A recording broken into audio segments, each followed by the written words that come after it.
I set it to Control T. Let's press that shortcut.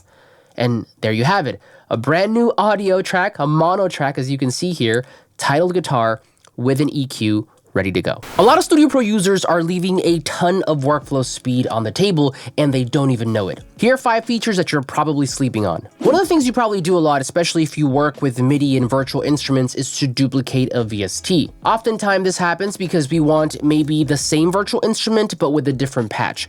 And so what a lot of people will do is they will go to their virtual instrument, right-click, and then hit Duplicate Track.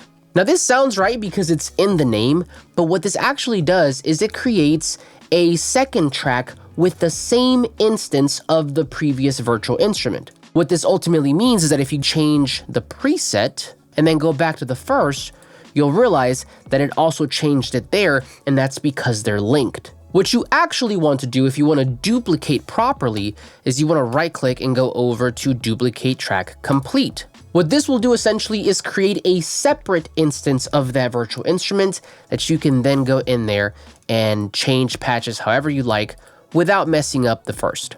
Now that's useful, but what if you want to go a little bit quicker? Because maybe you don't want to go into that right-click menu. Well, for that, you want to use the Alt or Option key. And the way that works is you click on your instrument here, you hold that key down, again, Option or Alt, and all you simply have to do is drag down.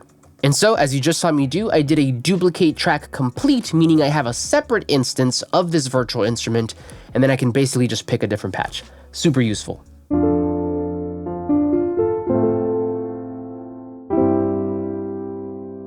Has it ever happened to you that you're messing around, you're noodling, and you come up with something really good, but you didn't press record? Yeah, that's really annoying. And some people would think that you lost that idea forever. However, starting in, I believe it was Studio One 7, we actually got access to something called Retrospective Record, which lets you just bring that right back. Now, the cool thing about this feature is that it is always on by default. You don't have to do anything extra. The problem is that most people miss it because they don't know where to look to actually activate it. Let me show you how it works. Now, as mentioned, this thing is always on. So as long as you're playing MIDI, it'll record everything in the background. Now, to access it, all you simply have to do is open up the inspector window. Now, here's the thing. If you're on version 7 and below, this used to be at the top. Now in version 8, it's at the bottom. It's a little annoying because you have to retrain your muscle memory, but it's down here now. And then if you look towards the top, there's a little section here called Retrospective Recording.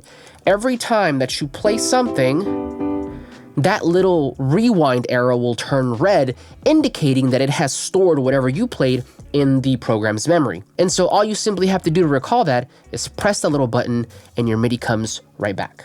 I cannot tell you how many times this feature has saved me because oftentimes when I'm in flow, I'll start playing, I'll start experimenting, only to realize that I never hit record.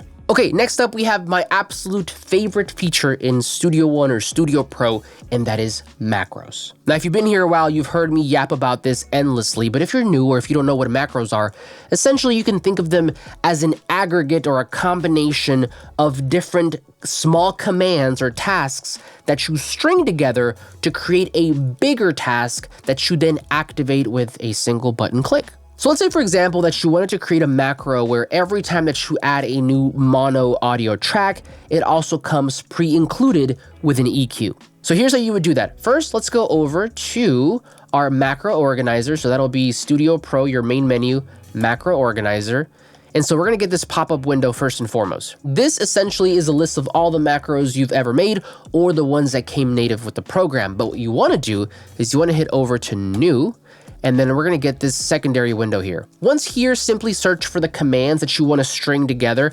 Now, I will warn you, this does take a little bit of a learning curve because you kinda have to memorize what commands do what, but let's go ahead and type in add audio track mono. So this one right here, let's go ahead and add that. From there, let's also type in add insert to selected channels. Yep, let's hit add. Now, the one thing that I do want you to realize here is that the order in which you place these on the right will matter a lot because it triggers in sequence. And so if you take a look here for this example, it is first going to add an audio mono track, and then it's going to insert whatever plugin we tell it to. Make sense? Let's go ahead and finish this up. So what you could do is on the first one here, you could double click and then, you know, add a name if you want this to always add that name for that track. Just for testing purposes, I'm gonna call this one, let's say guitar. Maybe I want this for guitar. And then for the second one, I can double click on that, go over to device, because this is where we're going to tell it what plugin I want it to come with. And let's just do Pro EQ. You could also do a preset here if you wanted to. I'm not going to do that, but let's hit OK. And then last but not least, just go ahead and name it, maybe give it a description. So we're gonna do add audio track with EQ. And then I'm gonna put this under Ivan macros. I have a little group here and we're gonna hit OK. Now, once you get back to this window here, if you were to type in the name of your macro, add audio track, you're gonna be able to see it right over here. But now the question becomes, how do we trigger it? Couple of different ways. The first one and the most easy is to simply add a keyboard shortcut to it so that you can always trigger it from your keyboard. To do that, go ahead and select your macro here from the macro organizer window, click on shortcut, and then it'll bring this other window up and you can type in whatever key you want. So I don't know, let's do maybe Control T. From there, hit assign, apply, and then OK. So let's go ahead and test the new macro. I'm back here on the timeline display, so I set it to Control T. Let's press that shortcut. And there you have it, a brand new audio track, a mono track, as you can see here, titled guitar with an EQ ready to go. This is just one small example of what macros can do for you, but if you want to go even deeper, especially if you're someone who makes beats, then I actually made a tool around this exact concept. It's called the Beatmaker's Toolbar, and it is honestly the easiest way to make beats in Studio One and Studio Pro. The toolbar comes packed with over 70 macros that help you move faster in the program and do things like program drums, build chords, and edit MIDI all with a single button click. Instead of building these macros out for yourself, it is all done for you right out of the box. Now, the best part is that it is a one-time purchase. It's not a subscription, so you pay once and you get lifetime updates for free. I actually have version 2.0 coming out very, very soon, and it is packed with a ton of updates. And so you can pick this up now, enjoy all the benefits of the current version, and then get version 2 for free the moment it drops. I'll make sure to link the toolbar down in the description, but for now, let's get back over to these features. Okay, the next one is honestly a feature that I don't see enough people using, and I don't understand why, because it is genuinely useful, and it is called event effects. So check it out. Here I have a beat that I've been working on, and it sounds like this.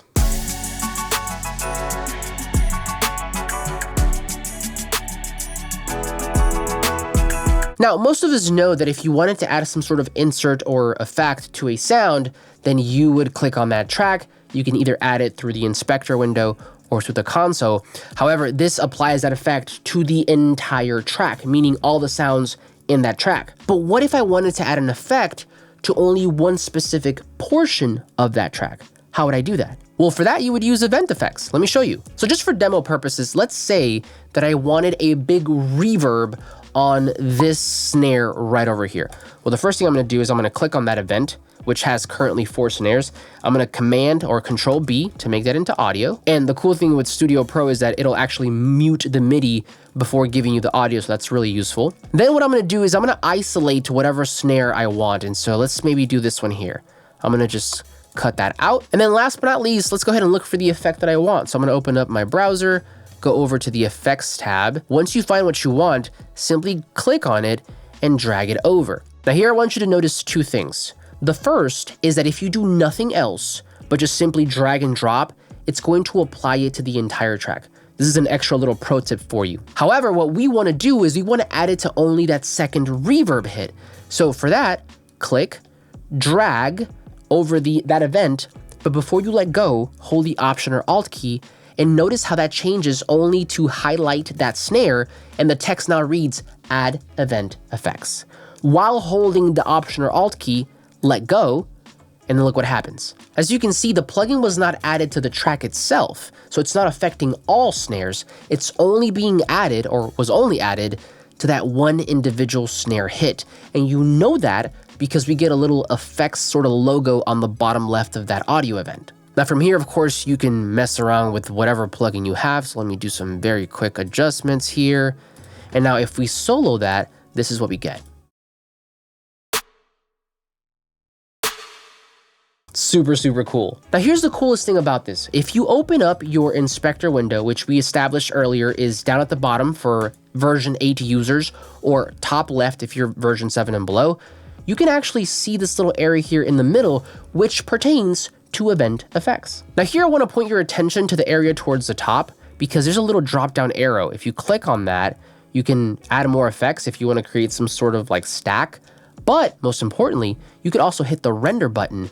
And what this will do is essentially bake that effect into the audio file so you don't have to worry about it taking up CPU power. The best part though is that you can always go back because Studio Pro is non-destructive. And so if you're like, I really don't like this anymore, you can just click restore and you're right back to where it started. Now, as cool as this is, I do want to give you a little word of caution, a little pro tip, if you will.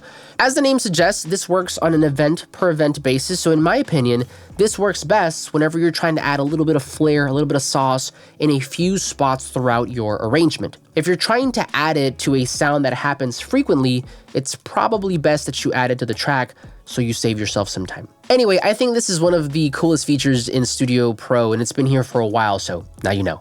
Okay, last up on the list here, we have the ability to customize your interface. I've been using this software for over 12 years, so I know it like the back of my hand, but sometimes people mention to me that when they open it for the first time, they get a little overwhelmed because even though it's very easy to use, it can still have a lot. I forget what version this was introduced in, but you can actually customize what you see on the software and then save that as a preset. Let me show you. Now, once you open up a session, I like to go to the top here where it's empty. I right click and then hit customize. Now this will give you a pop-up window with a bunch of different tabs that pertain to the main areas of Studio Pro, which include the toolbar, the inspector, track controls, transport, and browser. Now for this video, I don't have time to go over every single detail, but let me give you just a quick example. Now, as mentioned, I've been using this program for a very long time, so I don't need that info button at the top, so I can just click on that and it disappears. Let's say that I also don't want the video player because I don't write for sync. I can check that off. Let's head over to the browser. Let's say you're someone who doesn't use Splice. And if you didn't know, we now have a Splice integration, native integration into Studio Pro. But if you're like, I don't really need that, then just turn it off. It goes away. If you didn't want the cloud, which I really don't use, then I could just click that away. And so as you can see, they start to disappear and you can go throughout this entire menu and customize this exactly to what you want. Now, once you have a setup, a configuration that you're happy with, then you can go over to this little paper icon here, click on that, hit store, call it whatever you want, and then save it as a preset. To bring this home, let me show you my specific configuration because I have saved it. And so this is what mine looks like at all times. On my toolbar, this is what I have. On my inspector, I keep everything on here because I find it honestly useful. Track controls, this is what I have. Transport, I take away some of these things. And then the browser, I take away the loops and the cloud because I don't really use that. But there you have it, 5 features that Studio Pro or Studio Win users are sleeping on. Hopefully at least one of these changes the way that you use the DAW. Now, as mentioned, Studio Pro is very intuitive, but it can be a lot if you're just getting started. So if you want to go deeper, I actually have a course called Studio 101 that covers everything from top to bottom. I'll make sure to link that down below for you in case you're interested. And if you want to keep learning right now, then you can watch this video right over here.